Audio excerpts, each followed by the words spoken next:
दोस्तों, जैसे कि कल मैंने आपको बताया कि आज हम एक केस स्टडी करने वाले हैं यूट्राइन फाइब्रॉइड की। अ, देखिए,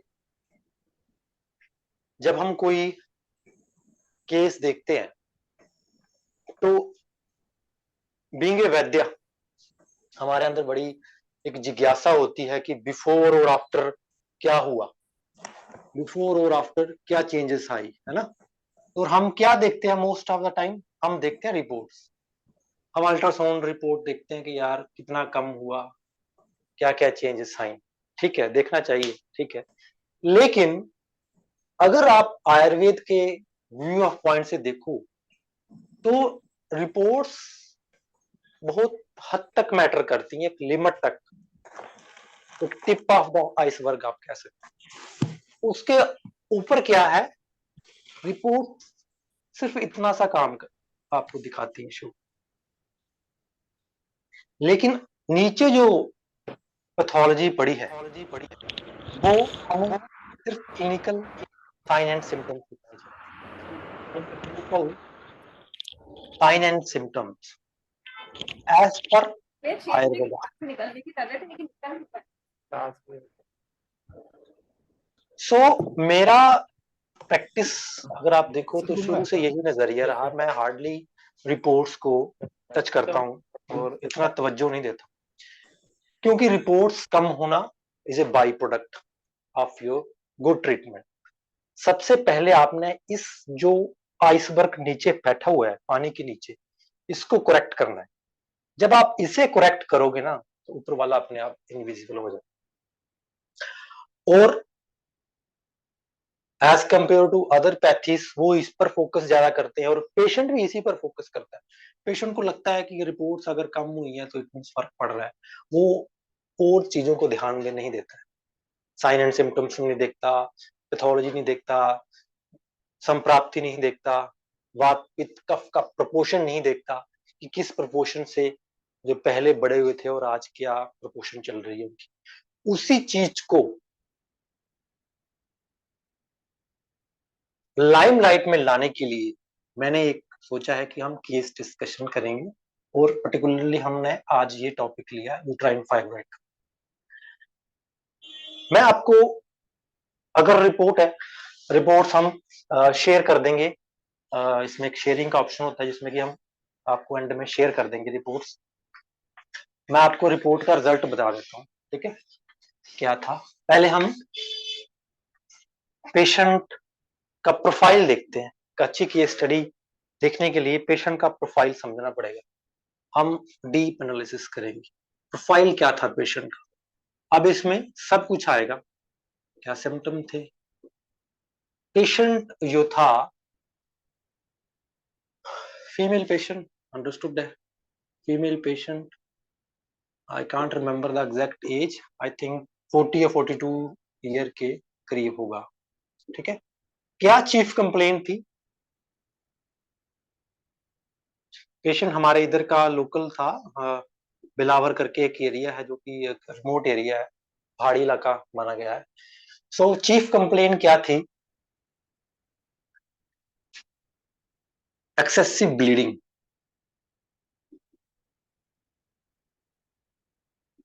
इसे मेटोरेजिया भी बोलते हैं, मेटोरेजिया बोलते हैं ना, हाँ, मेटोरेजिया। एलोपैथी का डायग्नोस था मेटोरेजिया। और ब्लीडिंग ऐसी थी कि लास्ट फॉर होल मंथ, मतलब हार्डली कोई 3-4 दिन ऐसे रहते थे जिसमें कि पेशेंट को ब्लीडिंग नहीं होती हो, या कम कह सकते हो। अदरवाइज तो ये ब्लीडिंग थी 20 to 25 डेज, हैवी ब्लीडिंग रहती थी।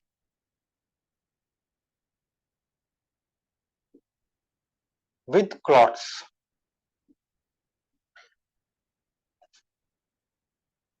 एक एलोपैथी ड्रग्स होती है टेनेक्समिक एसिड, आई थिंक, वो लेनी पड़ती थी, लेकिन उससे भी कई बार ब्लीडिंग स्टॉप नहीं होती थी। और पेशेंट बड़ा डिस्ट्रेस में था, हाईली एनीमिक था।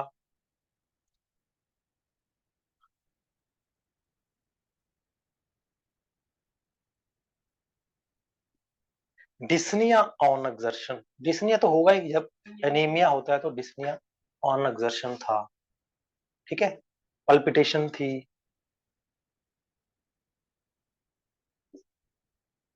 और सिवियर वेट लॉस, बिल्कुल हड्डी ज्यादा से रह गया बोलते ना, सिवियर वेट लॉस।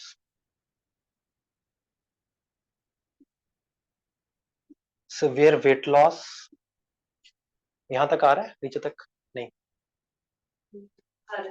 है ना?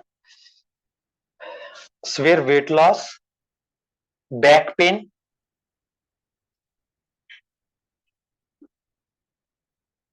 और श्वेत प्रदर की भी दिक्कत उसको हो गई थी, लिकोरिया।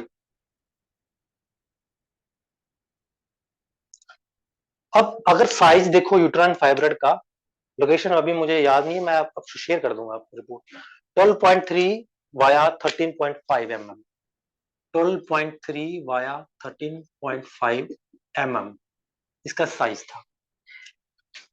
एक तो फाइब्राइड था, एक इसको सिस्ट थी, सिस्ट भी थी जो कि पिछले अल्ट्रासाउंड में था उसको, जो कि पहले हमने सिस्ट ठीक की, और उसको पीआईडी भी था, अगर एलोपैथी का डायग्नोस बताओ।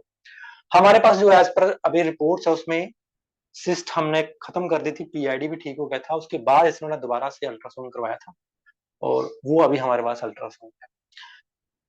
तो ये एलोपैथी की डायग्नोस आप कह लो, और ये सिम्टम जो आयुर्वेद के आप डायग्नोस लक्षण उनको कह लो। सो एक फुल फ्लैश्ड अधोगत रक्तपित्त था पेशेंट को, अधोगत रक्तपित्त, और एलोपैथ्स ने टोटल हिस्टेक्टोमी के लिए बोला था। So total hysterectomy was advised, क्योंकि पेशेंट की कंडीशन काफी डिटीरियरेट हो गई थी और ब्लीडिंग जो थी वो रुक नहीं रही थी। अब इस कंडीशन में पेशेंट आता है, जैसे कि हमारे पास आपको पता ही है, आयुर्वेद के पास टर्मिनल स्टेजेस में ही पेशेंट आते हैं, देन दे एक्सपेक्ट कि some miraculous result can be happen. हमने इसको लिया पेशेंट को, मल्टीपल ट्रीटमेंट हमने इनको दिए, मल्टीपल प्रोटोकॉल हमारे चले, और पहले आप एक बार समझ लीजिए इसको क्या क्या दिक्कत, एक बार से दोबारा मैं रिपीट करता हूँ। जो लोग न्यूली ज्वाइन हुए हैं, जी एक मिनट इधर आना।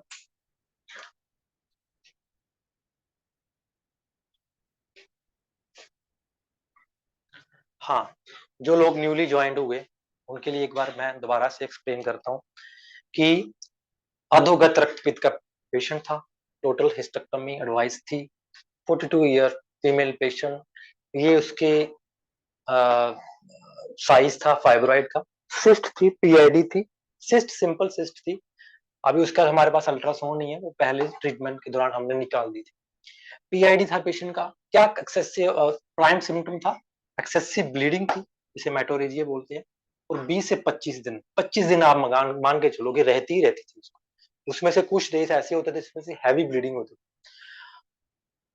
क्लॉट्स प्रेजेंट रहते थे, हाईली एनीमिक था पेशेंट, दो दो बार आई थिंक ब्लड ट्रांसफ्यूजन भी हो चुकी थी उसकी।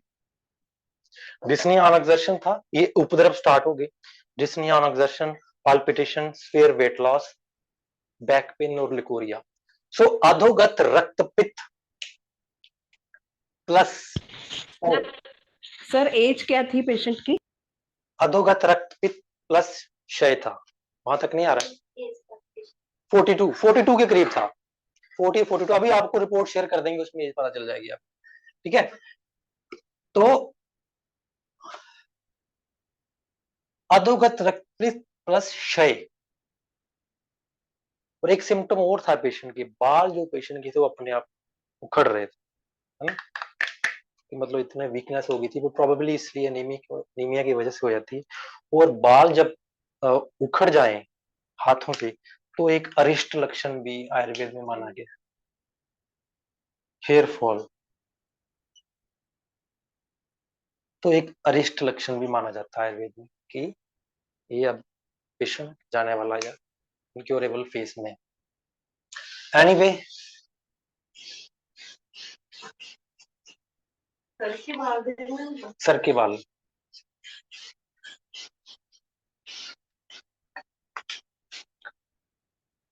दोस्तों हमारा डायग्नोस जो बनता है वो है अधोगत। अब इसका मेंस्ट्रुएशन के साथ इतना लेना देना नहीं है क्योंकि मेट्रोरेजिया था, है ना। अगर तो ड्यूरिंग मेंस्ट्रुएशन के टाइम ब्लीडिंग होती है ज्यादा तो हम उसको रक्त प्रदर की तरफ काउंट करते हैं। क्या क्राइटेरिया है हमारा अधोगत रक्तपित्त मानने का इसको? अधोगत रक्तपिता प्लस क्षय, क्षय इसका उपद्रव स्वरूप हुआ। तो क्या क्राइटेरिया बनता? अब आप कुछ लोग बोलोगे डॉक्टर साहब ये तो रक्त प्रदर था, तो आप इसको रक्तपित्त क्यों बोल रहे हो?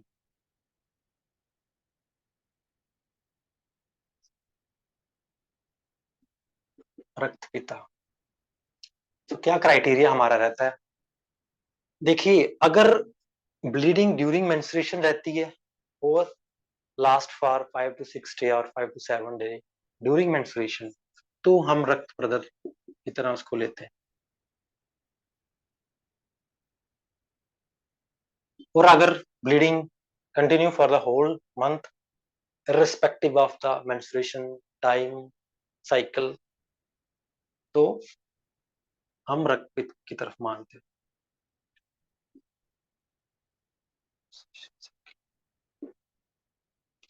तो ये केस जो था वो प्योरली रक्तपित्त का था। हालांकि ट्रीटमेंट सेम रहता है लेकिन थोड़ा सा आप प्रोग्नोसिस पे आपकी नजर आ जाती है जब रक्तपित्त की तरफ आता है पेशेंट। दोस्तों जब ऐसा पेशेंट आपके पास आता है तो आपको समझ नहीं आता कि करे स्टार्ट कहाँ से करें, किस चीज की हमें चिकित्सा करनी चाहिए सबसे पहले। तो मोस्ट ऑफ द टाइम हम कंफ्यूज रहते हैं और पहली बात है पेशेंट टिकते नहीं है, either they go for hysterectomy और पेशेंट इतना उपद्रव के स्वरूप हो तो most of the time patient go for hysterectomy, otherwise they die.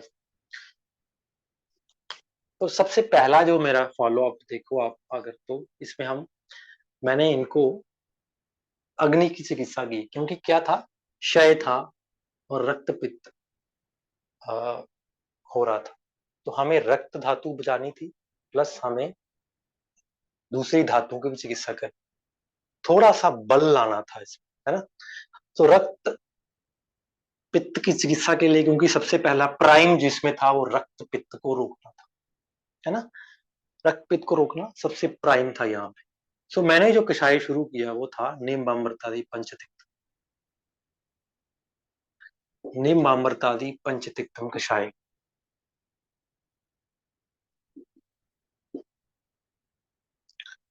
जिन लोगों को पता नहीं आप गूगल कर सकते हैं, निम्बाम्रतादि पंचतिक्तम कषाय कोटाकल कंपनी का आता है और गुगुलु तिक्तम कषाय का ही एक ड्राइव्ड फॉर्म है, पर इसमें उष्ण वीर्य मेडिसिन नहीं रहती।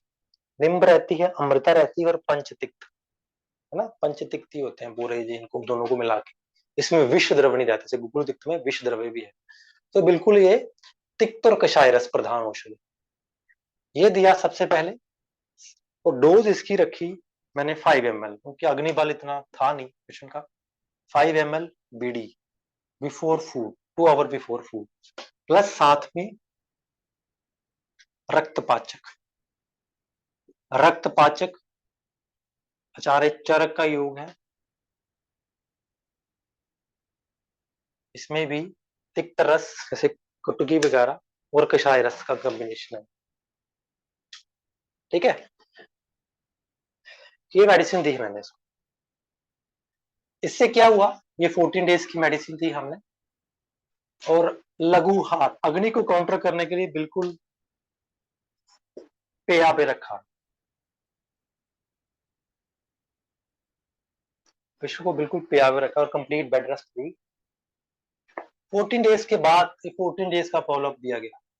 14 डेज के बाद पेशेंट का थोड़ी सी ब्लीडिंग कम हुई, 19-21 को ज्यादा फर्क नहीं पड़ा, थोड़ी सी ब्लीडिंग कम हुई।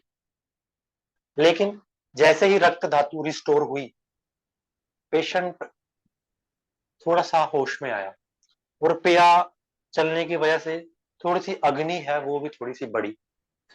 14 डेज के बाद जो था वो मैंने अभी मैंने निम्बाम्रतादि पंचतिक्तम को शॉर्ट फॉर्म में लिख दूं,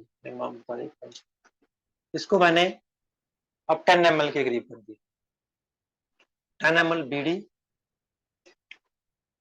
प्लस रक्तपाचक बटी,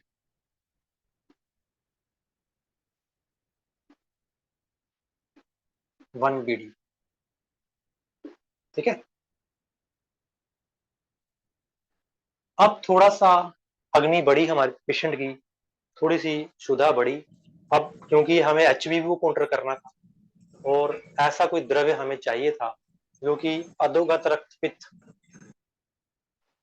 को ठीक भी करे और साथ ही साथ जो रक्त धातु को रिस्टोर करे और पेशेंट को बल्ले दे, अग्नि बढ़ाए, स्ट्रेंथ दे, प्रभावकर्म औषध हमने शुरू की कुमारी आसवन।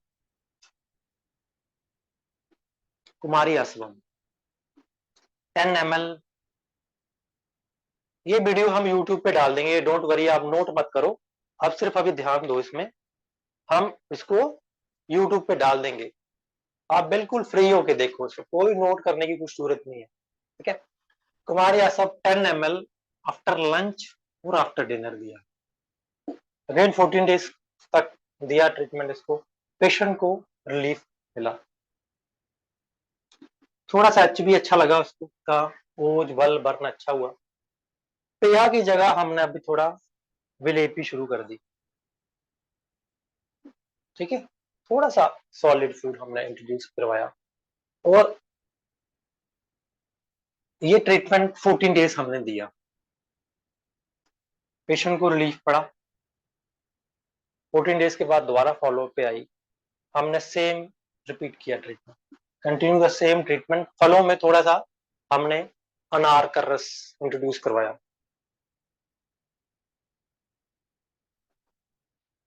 Introduction of pomegranate use.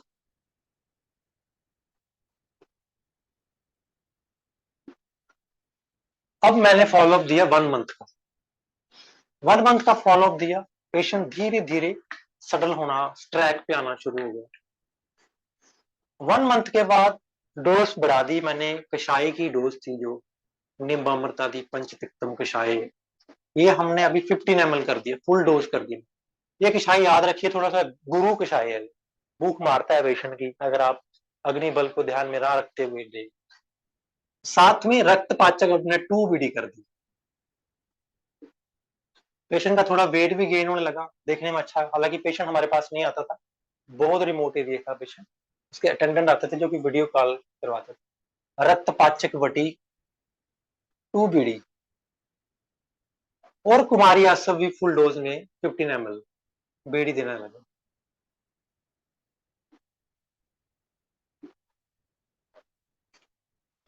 अब मैंने उसको बोला कि आप अपने कन्वीनियंस के हिसाब से अच्छा पौष्टिक आहार देना शुरू करो,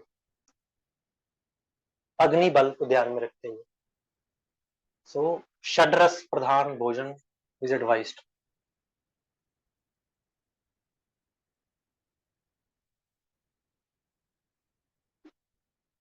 ये अगले 1 से 1.5 मंथ तक ये ट्रीटमेंट चला।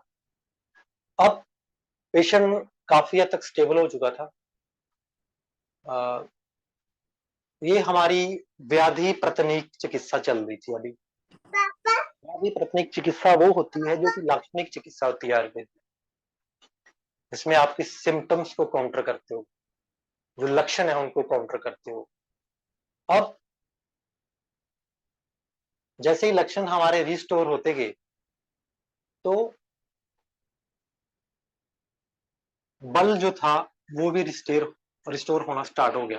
तो मुझे जरूरत पड़ी घृत कल्पना की, मुझे लगा घृत कल्पना हमें ऐड करनी चाहिए कि अभी पेशेंट बर्दाश्त कर रहा है और घृत कल्पना हम ऐड करते हैं ताकि जो मास है वो भी कम हो सके, फाइब्राइड का साइज है वो कम हो सके। लेकिन घृत कल्पना की बात जब आई तो तिक्तरस प्रधान विदाउट उष्णवीर्य ऐसी कोई मेडिसिन नहीं है जो कि फाइब्राइड की साइज को कम कर सके, और हम ज्यादा उष्णवीर्य मेडिसिन दे नहीं सकते थे क्योंकि मेटोरेजिया की हिस्ट्री थी पेशेंट। तो एक बड़ी युक्ति से एक कल्पना मन में आई और वो कल्पना थी गुगुलु तिक्तम घृतम। बाकी सेम रहा, गुगलू तिक्तम घृतम ऐड किया।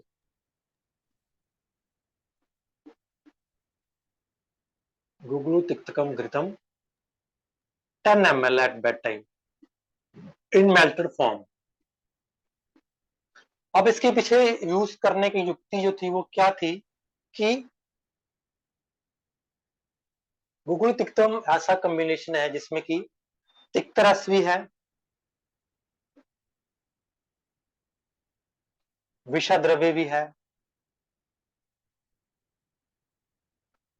उष्ण वीर्य भी है, बलात्तक भी है।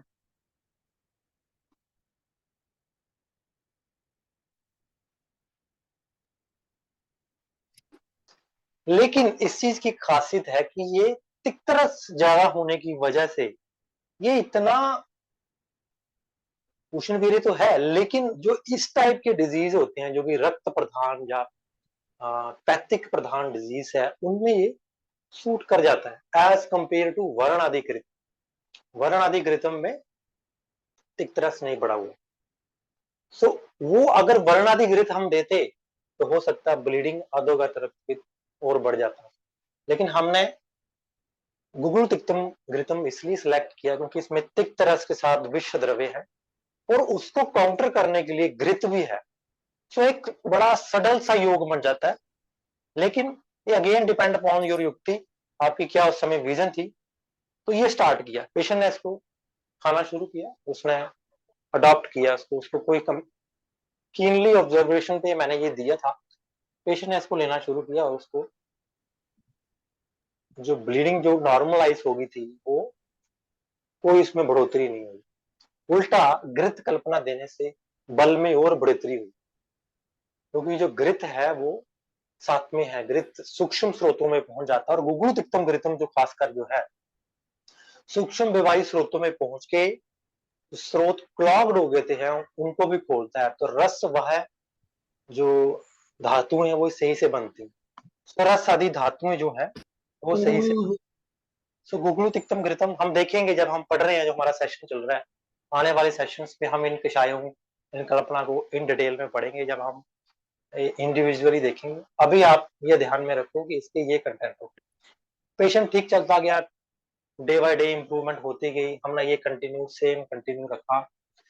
फिर मुझे बीच में लगा कि अब जो है मेंस्ट्रुएशन बिल्कुल नॉर्मलाइज हो रही है और पेशेंट थोड़ा सा मेनोपॉज की तरफ आ रहा है, मतलब एमोनोरिया टाइप, मतलब ठीक है।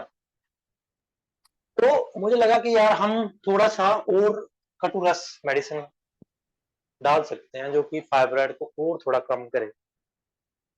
तो ये मेडिसिन के साथ मैंने नित्यानंद ऐड किया, नित्यानंद रस, जो कि हम कल पढ़ रहे थे, परसों पढ़ रहे थे। कल हमने नित्यानंद रस के बारे में जो पढ़ा था हमने, इसकी क्या इंडिकेशन है, क्या कहाँ कहाँ देना है, तो हमने कल देखा था। तो नित्यानंद रस एडेड किया गया। कब एडेड किया? 1 tablet before lunch and before dinner. Again patient ने इसको अडॉप्ट किया, सूट किया उसको। अब इसलिए अडॉप्ट और इसलिए सूट कर रहा था क्योंकि साथ ही साथ हम निम्बामृत आदि पंचतिक्तम भी दे रहे थे, प्लस रक्तपाचक भी दे रहे थे। अब रक्तपाचक एक ऐसा योग है जो कि विरेचन भी करता रहता थोड़ा सा, क्योंकि इसमें कुटकी है, तो पित्त का इतना अकोमुलेशन होने नहीं देता है। साथ में तिक्त रस चल रहा था, तो मुझे श्योर था यार मैं कि पित्त जो है इतना बढ़ेगा नहीं। तो इसलिए नित्यानंद और गुगुल तिक्तम ऐड हुए।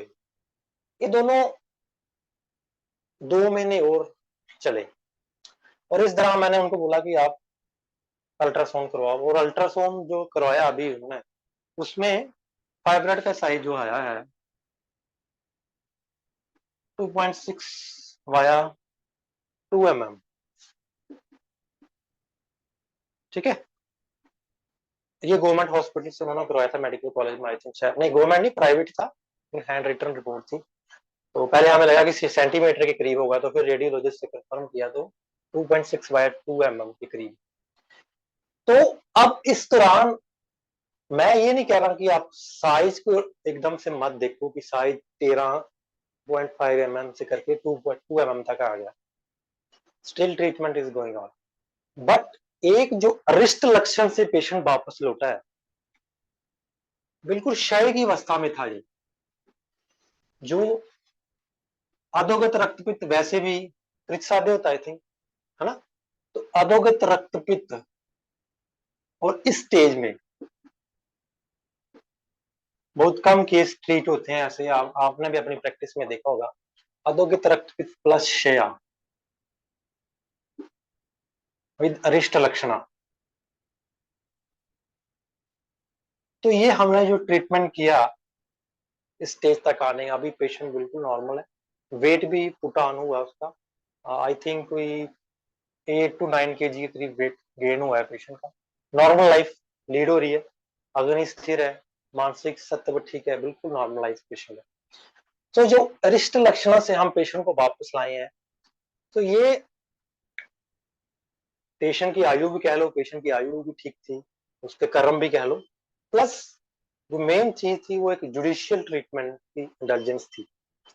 एक जुडिशियल ट्रीटमेंट कैसे किया जाता है और कैसे अग्नि और बल को ध्यान में रखते हुए इतना जो व्यवस्था पत्र, इतना जो फॉलोअप मुझे बताने का जो मैंने आपको बताया, इसका एक ही एक मीनिंग था कि कैसे दोषों के हिसाब से, अवस्था के हिसाब से ड्रग को चेंज करते हुए अगर हम ड्रग सेलेक्ट करते हैं और देते हैं, तो आचार्य सुश्रुत मानते हैं कि एक बुद्धिमान वैद्य अरिष्ट को भी ठीक कर सकते हैं। तो अरिष्ट कैन आल्सो बी क्योर्ड।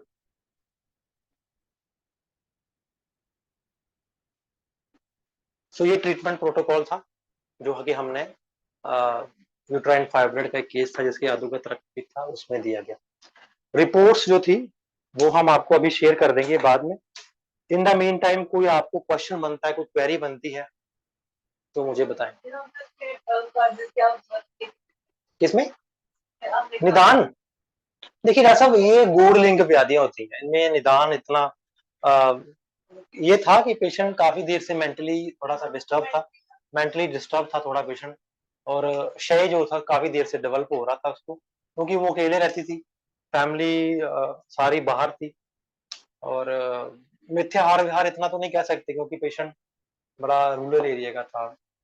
तो आइसोलेशन कह सकते हो आप, अच्छी खुराक क्या नहीं मिलना, है ना, इसकी वजह से ये उसको ये दोष को कुपित हुए।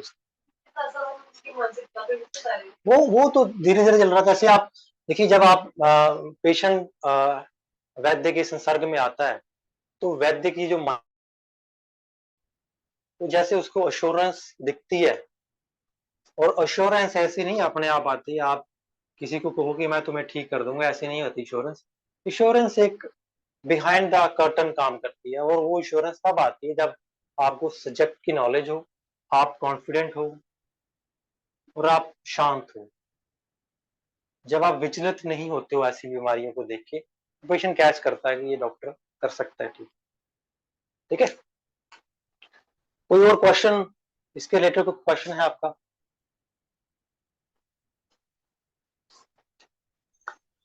Hello sir. हाँ जी। सर ये रक्तपाचक वटी ये कहाँ से ले सकते हैं और कौन सी रक्तपाचक कंपनी वटी की? हम बनाते हैं अपनी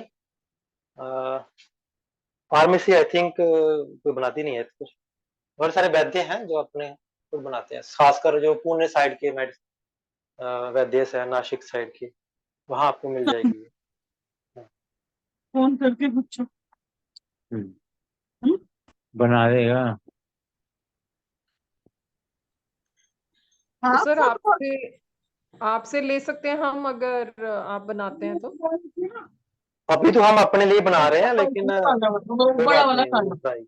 बड़ा ठीक है। 3-4 किलो का।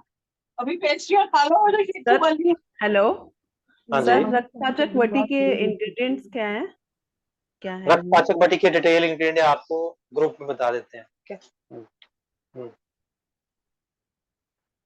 कोई और क्वेश्चन?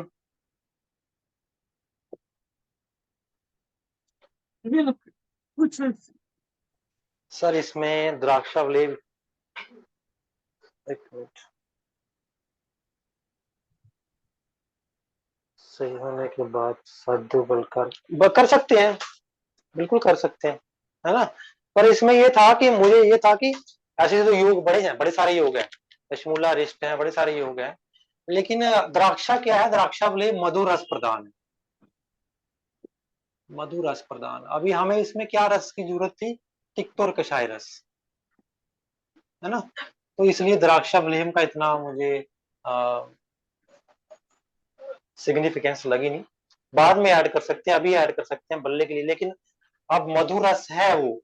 तो मुझे ये था कि अगर हम एक्सेसिव मधुर रस देंगे तो हो सकता है फाइब्रॉइड का साइज इंक्रीज होना हो जाए। सो बड़ा एक बैलेंस करके बल और फाइब्रॉइड को बैलेंस करते हुए ये ट्रीटमेंट दिया गया।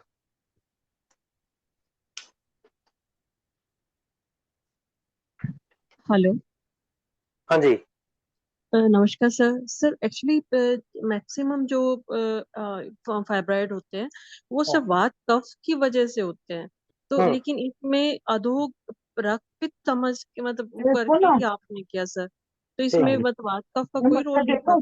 हाँ जाओ उसको ले जाओ, इसको क्या अच्छा, देखना कैन कांचनार गुगलू भी ऐड कर सकते थे, कांचनार गुगलू भी ऐड कर सकते हैं, लेकिन क्या था, कांचनार गुगलू ऐड, अब ऐड करने को तो हम बहुत कुछ ऐड कर सकते, लेकिन हमारे पास स्पेस लिमिटेड था, स्पेस लिमिटेड था क्योंकि पेशेंट की अग्नि बड़ी क्षीण थी। स्पेस लिमिटेड किसकी वजह से था, अग्नि क्षीण थी, और बल तो बिल्कुल था ही नहीं था, बल भी क्षीण था, महासाधित धातुएं बिल्कुल क्षीण थी। So very to the point medicine मैंने डाली है, मैंने वो मेडिसिन डाली है जो कि मल्टी डायमेंशन काम करे, और जो वो एरियाज में मैं काम करना चाहता हूँ वो सारे एरिया कवर हो, एक मेडिसिन एक चीज के लिए डाली है, तो इसलिए कांचनार मैंने सिलेक्ट नहीं की। अच्छा, दूसरा क्वेश्चन एक था, अभी डॉक्टर साहब ने पूछा कि क्या ये वात कफ फाइब्रॉइड नहीं है क्या। देखिए, जरूरी नहीं है कि सारे फाइब्रॉइड वात कफ वाले, बिल्कुल भी जरूरी नहीं है। अगर ब्लीडिंग कर रहा है, हाँ, फाइब्रॉइड 2 फेसेस में जरूर चलते हैं। अभी पेशेंट को मेंस्ट्रुएशन नहीं आ रही है, वो हमने कषाय रस इसलिए दिया, बड़ा मेंस्ट्रुएशन रोक दिया, अभी आप कह सकते हो कि वो वात कफ वाले फेस में चल रहा है। फाइब्रॉइड 2 फेसेस में घूमता रहता है, कभी वो वात कफ वाले फेज में घूमता है, और कभी कफ पित्त वाले फेज में घूमता है, कफ पित्त या रक्त वाले फेज में। तो इन दोनों फेजेस में वो घूमता रहता है, और मोस्ट ऑफ द टाइम ऐसा ही होता है। तो मिल नहीं रहा था वो रक्त वाला फाइब्रॉइड होगा, आप रक्त उसका ठीक करोगे तो वो वात कफ में आ जाएगा, लेकिन इतना नहीं आएगा, हमको ना 13 तारीख एक को एज पे खड़ा रहेगा कि जैसे आपने उसमें ज्यादा दे दी, फुटबॉल का पिक्चर हो बन रक्त जाएगा वाले ना। केस में आ जाएगा। सो ऐसे जो केसेस है ना, खासकर रक्त वाले, ब्लीडिंग वाले, उनमें थोड़ी सी बड़ा जुडिशियल ट्रीटमेंट हमें चलना पड़ता है, क्योंकि हमें पेंडुलम की तरह काम करना पड़ता है। सो एक बैलेंस रख के सटीक लाइन 13 आगे तारीख हमें करना पड़ता है। ठीक है, और क्वेश्चन कोई? ठीक है, मैं कल आके बुक करा दूंगा, आपको चलेगा ना? किसी का मुंह माइक खुला हुआ है, तो हेलो, इसमें मिनिमम 1 kg वेट में बन जाएगा। ठीक है, कोई और क्वेश्चन किसी का? बहुत मीठा सा फर्मेंटेशन हो सकती है पेट में, कि जैसे इतना गैस प्रोडक्शन फर्मेंटेशन।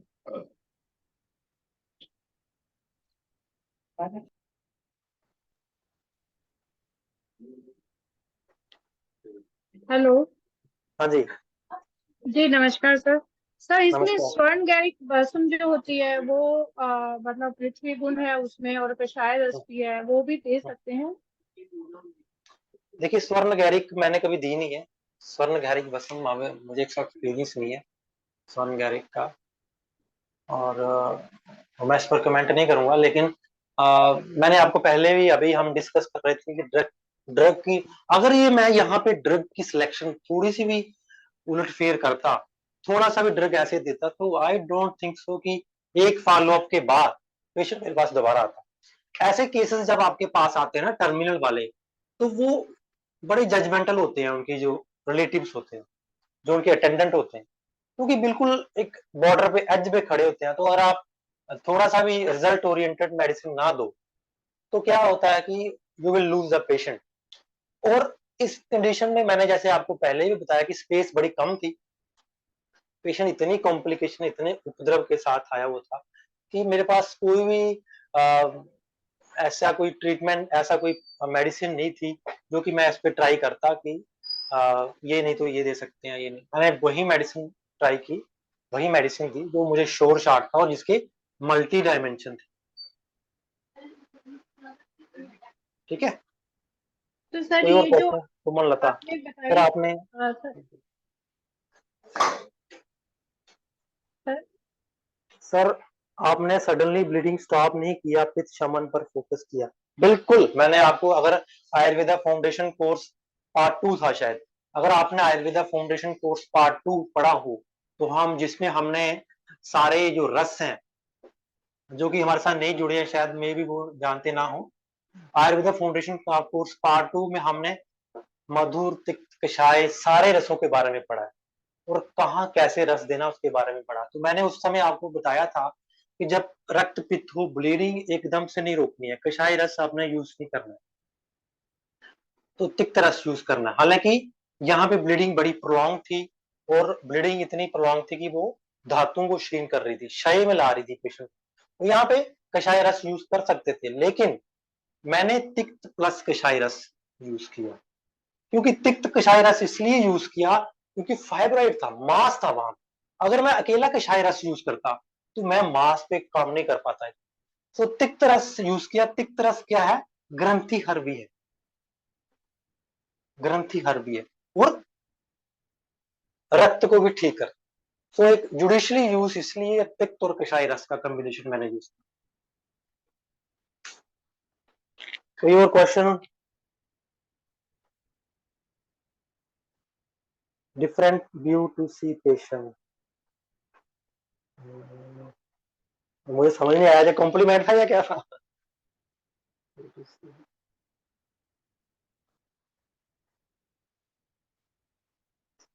तो देखिए, इसमें मेरा डिस्कस करने का ये, मैं अनलेस वो वैसा डिस्कस नहीं करना चाहता था कि आपको एक ट्रीटमेंट बता दिया, before and after picture they the. Main focus ये था कि कैसे हम ड्रग्स सिलेक्ट करते हैं और कैसे आप मेरे से, जब हमारे लेक्चर चलते हैं, आप पूछते रहते हैं ना कि डॉक्टर साहब कैसे हम देखें, कैसे ड्रग चेंज करें, तरतम के हिसाब से कौन सी ड्रग दें, कैसे एक आदर्श व्यवस्था पत्र बनाएं। तो उसकी एक झलक थी, थोड़ा सा एक मैंने आपको प्रैक्टिकल व्यू का एग्जाम्पल के तौर पे बताया कि हम कैसे देखिए, अरिष्ट और असाध्य डिजीज वही होती है। असाध्य डिजीज बेसिकली है क्या? है तो उसमें भी बात और पित्त कफ का इम्बैलेंस है, उसमें भी दोषास का इम्बैलेंस। क्या चीज असाध्य बनाती है? मेन चीज ये साध्य बनाती है कि जब आप ट्रीटमेंट करने पर आओ तो आपके पास स्पेस बड़ी नैरो है, नैरो स्पेस है, और दोष जो है वो इतने, मतलब ऑलमोस्ट एक जैसे हो गए हैं और इतना डेविएशन है, इतना एरर आ गया, जिसमें अभी आप चंद्रयान 2 फेल हुआ ना, उसमें फेलियर का क्या बताया था उन्होंने रीजन, कि हमारे पास एरर एक्सेस अमाउंट में आ गए थे, तो हमें पता नहीं चला कि कौन सा एरर पहले ठीक करना है। तो same goes with the terminal diseases also.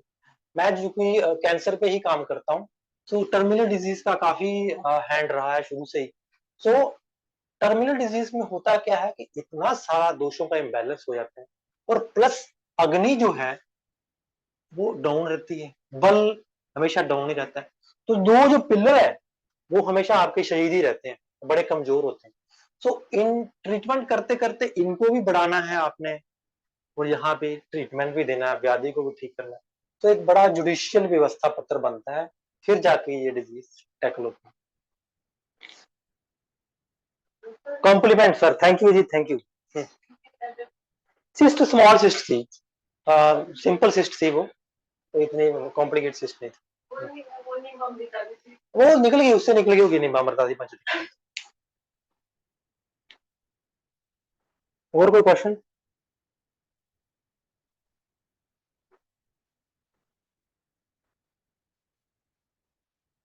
ठीक है, तो मैं अभी क्या करता हूँ, आपको जो अल्ट्रासाउंड की रिपोर्ट थी वो भेज देता हूँ, इसी में शेयर कर दूंगा। ठीक है, तो आप सभी ऑनलाइन ही रहिए।